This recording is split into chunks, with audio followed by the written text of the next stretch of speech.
प्रिय छात्र एवं छात्राओं, हम लोग लैक डिफोरेटम पढ़ रहे थे। लैक डिफोरेटम में इंट्रोडक्शन, उसके बाद क्लिनिकल फीचर और हमने पार्टिकुलर में हेडेक बता रहे थे। हेडेक में आपने सिम्टम देखा, लोकेशन देखा, सेंसेशन देखा, काउजेशन देखा, मोडालिटी देखा। ड्यूरिंग द हेडेक और कौन कौन से सिम्टम्स रहेंगे, कंकोमिटेंट कौन कौन से सिम्टम रहेंगे, उस पर थोड़ा देख लिया जाए। तो headache in anaemic chilly patients, कहा कि हेडेक एनेमिक चिल्ली पेशेंट रहेगा। एनेमिक माने कमज़ोर रहेगा। Who have tendency to constipation, जिसको कि कॉन्स्टिपेशन का भी शिकायत रहेगा। अगर कॉन्स्टिपेशन के पेशेंट है और उसे अगर हेडेक हो रहा है तो ये सब भी आपको देखना है कि उस समय कॉन्स्टिपेशन भी पेशेंट को रहेगा। कॉन्कोमिटेंट मतलब हेडेक के समय ये सब दिखते रहेगी। Headache associated with intense photophobia, headache जो है इंटेंस बहुत तेज फोटोफोबिया होता है, यानी प्रकाश से उसको जो है एलर्जी है। प्रकाश है, चमकीले वस्तु है, उन सबों से उसको बहुत ज़्यादा दिक्कत पहुंचता है हेडेक के समय। ग्रेट प्रोस्टेशन, बहुत ज़्यादा जो है वीकनेस आएगा, कमजोरी आएगा। नाउसिया एंड वोमिटिंग, नाउसिया टेंडेंसी होता है, जो कि वोमिट करने की बार बार इच्छा होती है लेकिन वोमिटिंग नहीं होता, दैट इज कॉल्ड नाउसिया। और वोमिटिंग है कि अंदर से चाहे तरल पदार्थ हो या फूड हो, वो भीग देता है, उसको वोमिटिंग कहते हैं। तो नाउसिया वोमिटिंग में यही अंतर है। ये दोनों अपीयरेंस रहेगा, यानी या तो नाउसिया होते रहेगा या नाउसिया की टेंडेंसी रहेगी या वोमिटिंग भी होगा in during the headache. And blindness, साथ साथ रोशनी पर भी दिक्कत होगा, आँख पर उसको देखने में तकलीफ महसूस होगी। हेडेक अल्टरनेटिंग विथ टॉन्सिलाइटिस, अभी एक सिम्टम्स और है। जो हेडेक अगर ठीक होता है तो टॉन्सिलाइटिस, और टॉन्सिलाइटिस ठीक होता है तो हेडेक, ये अल्टरनेशन है। ऐसा भी अगर परिस्थिति आती है तो आपको उस समय लैक डिफरेटम को सोचना है कि अगर पेशेंट को हेडेक पर हमने दवा दिया और ठीक हो गया, उसके बाद उसको टॉन्सिलाइटिस है, टॉन्सिल में इन्फ्लामेशन हो गया, तो in that time we have duty to think about this medicine. अब पार्टिकुलर में मैंने जो क्लिनिकल में बताया था कि कॉन्स्टिपेशन पर भी इसका रोल है, तो कॉन्स्टिपेशन देखिए कि इसका कैसा है। It is needed in investigate tendency chronic cases where the most powerful purgative fails. It is usually associated with periodically headache and vomiting. कहा कि क्रोनिक कब्जियत की शिकायत इसका होता है और उस समय ये जो है पेरियोडिक जो है हेडेक की टेंडेंसी होती है। पेरियोडिकल मतलब समय बांधकर इसका हेडेक होता है। And vomiting, the faeces are dry, hard and large and they lacerate anus, straining cries with ineffectual urging, यानी large, hard and large stool है और इसके साथ साथ एनस में जो है स्क्रोटिंग होता है, नोचनी होता है, और इसके साथ बार बार लैटिन की टेंडेंसी होता है, अर्जिंग होता है। ये कंडीशन कॉन्स्टिपेशन में, जैसे नक्स भूमिका में है कि नक्स में भी बार बार यानी वन टाइम क्लियर स्टूल नहीं होता है, वो कंडीशन इसमें भी है कि अर्जिंग होता है। तो कॉन्स्टिपेशन में उस समय हम आपको ये दवा को लैग्डेफोरेटम को सोचेंगे। अगला जो है पॉइंट वो ड्रॉपसी है। जैसे मैंने जलो उदर कहा था या कहा था कि accumulation of water in different parts, चाहे वो एब्डोमेन में हो तो एसाइटिस कहलाता है। उसी तरह से यानी वाटर का एक्युमुलेशन होकर स्वेलिंग शरीर में हो जाता है, उसको ड्रॉपसी कहते हैं। तो ड्रॉपसी में भी इसका इफेक्ट है, वो आपको देख लीजिए। It has been used in dropsy, इसको ड्रॉपसी में यूज किया जाता है। From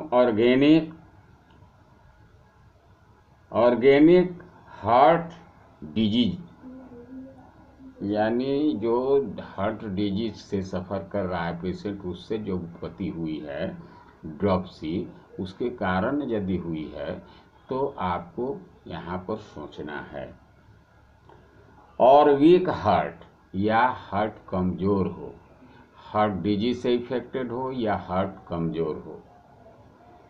from chronic liver complaint, यानी पुराने लीवर की बीमारी रहा हो, जिसके चलते जॉन्डिस से सफ़र किया हो पेशेंट, या बहुत दिनों तक लीवर से इफेक्ट के चलते डाइजेशन सही नहीं हुआ हो, तो उस कंडीशन में आपको अगर ड्रॉपसी होता है due to chronic liver infection, तो उस कंडीशन में आपको लैग्डेफोरेटम देखना है। देखिए आपके यहाँ बहुत सारी दवाइयाँ हैं, हर डिजीज के लिए एक दवा नहीं है, बार बार मैंने बताया है।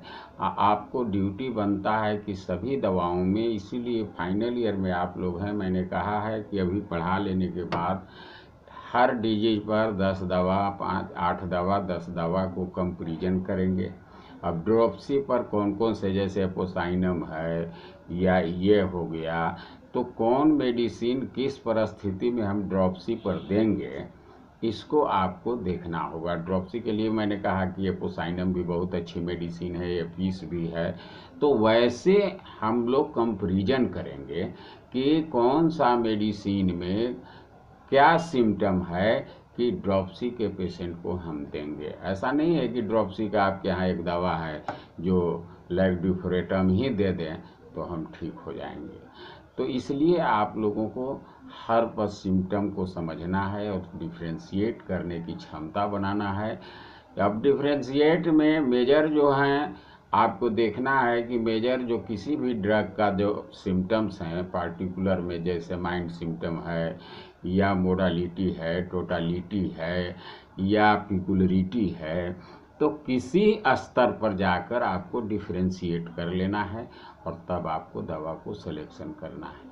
तो ये ड्रॉपसी में कह रहा है कि हार्ट डिजीज से इफेक्टेड हो, हार्ट कमज़ोर हो और क्रोनिक लीवर कंप्लेन हो, तो उस कंडीशन में आपको यहाँ पर लैग्डेफोरेटम जो है ड्रॉपसी के लिए उपयोगी दवा माना गया है। For advanced albuminuria also from suppressed malaria, अब अल्बुमिन जो है वो भी अगर बहुत ज़्यादा आता हो तो, या मलेरिया सप्रेस्ट कर गया हो, मलेरिया हो गया हो और उसको बाय डिंट ऑफ एंटीबायोटिक आप सप्रेस्ट कर दिए हैं, क्योर नहीं हुआ है, तो उस कंडीशन में भी अगर ड्रॉपसी हुआ है तो आपको सोचना है लैग्डेफोरेटम के बारे में। तो these are the disease which is treat by this medicine. यही आपका था कि लैग्डेफोरेटम में कॉन्स्टिपेशन पर, हेडेक पर और आपको ड्रॉपसी पर, मेजर 3 डिजीज़ों पर इसने आपने देखा कि इसका इफ़ेक्ट है और ये दवा को हम सोच सकते हैं। इसका कंपेयर करना है तो ये कंपेरिजन में आपको आता है नाइट्रमम्यूर, इसके कंपेयर में नाइट्रमम्यूर मेडिसिन है, ये कंडीशन अगर है तो। अब हम लोगों को देखना है कि गाइडिंग सिम्टम्स इसका कुछ है जिसके बारे में हम लोग जान लेंगे तो सारे चीज़ समझ जाएंगे। तो गाइडिंग में कहता है कि great prostration is felt whether she does anything और not, great fatigue when walking. कह रहा है कि नंबर 1 गाइडिंग सिम्टम में कि ग्रेट प्रोस्टेशन इज फेल्ट पाया जाता है, बहुत कमजोरी पाया जाता है।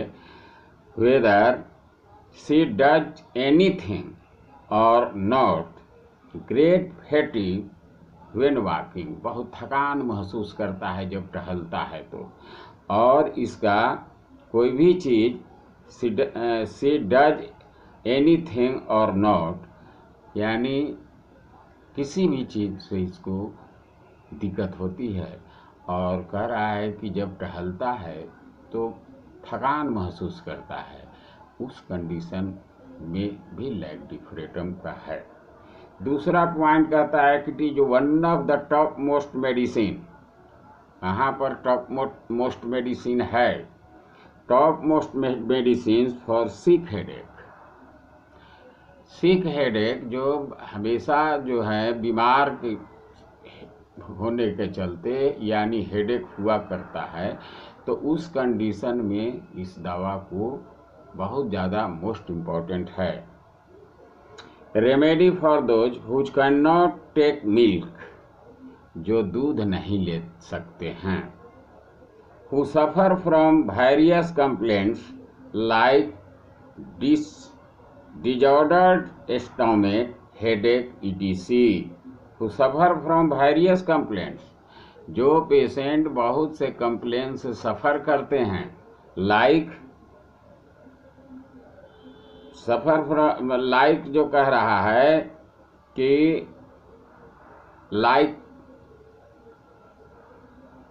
एक minute, it is one of the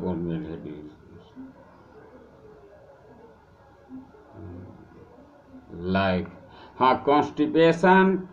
तीसरा point, constipation, stool large, hard, painful, straining, cry. कह रहा है कि कॉन्स्टिपेशन जो होगा वो स्टूल लार्ज होगा, हार्ड होगा, दर्द करेगा, ड्यूरिंग द स्टूल पेनफुल होगा, और कॉन्स्टिपेशन में हार्ड स्टूल होगा, कड़ा होगा, बड़ा स्टूल होगा, और स्क्रोटिंग होगा, खुजली होगी, नोचनी होगी। ये सब कारण आपको दिखाई देगा कॉन्स्टिपेशन। चौथा पॉइंट है एवर्सन टू मिल्क, यानी दूध से इसको एलर्जी होगा। एवर्सन टू मिल्क नहीं लेना पसंद करता है।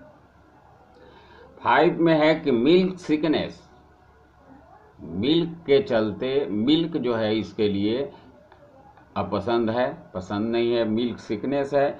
It is a most useful and frequently needed, वहाँ पर यह दवा बहुत ज़रूरी है या बहुत फ्रीक्वेंट नीडेड है, बहुत ज़रूरी है, जल्दी ज़रूर है। Remedy for those who can not take milk, जो दूध नहीं लेते हैं, नहीं ले सकते हैं। So suffer from various complaints like disorder stomach, headache, etc, जो कि जिसके चलते स्टोमक के डिजॉर्डर होता है, हेडेक होता है, ये सब कंडीशन आती है ड्यू टू लैक ऑफ या ड्यू टू मिल्क के नहीं लेने से। अब छठा पॉइंट है, it is used in cases of different milk. इसको different milk, it is used in cases of different milk secretion in young mothers, यानी माँ की दूध यदि कम जाती है तो उस परिस्थिति में इस दवा को याद किया जाता है। मैंने कहा था कि लैग डिफ्रेटम जो है दूध को बढ़ाने की दवा है और लैग कनाइनम दूध को सुखाने की दवा है। ये 2 पॉइंट तो कम से कम रख लेंगे। अगर किसी व्यक्ति को दूध सुखाने की आवश्यकता आती है तो वहाँ हम लैग कनाइनम देते हैं, और किसी मदर को अगर दूध की कमी महसूस होती है तो वहाँ लैग डिफ्रेटम देते हैं। इसके अलावा टू ड्राई अप मिल्क मैंने मिल्क को लेकनाइनम तो ड्राई करने के लिए है ही, इसके अलावा भी एसाफोटिडा भी है, या आपको एसाफोटिडा भी उसके लिए ड्राई करने के लिए है। तो ये था आप लोगों को गाइडिंग सिम्टम्स। अब जो है 4-5 गाइडिंग सिम्टम्स और हैं, तो उसको अगले क्लास में हम बताएंगे और उसके बाद इसकी पूरी निचोड़ बताएंगे। Thank you.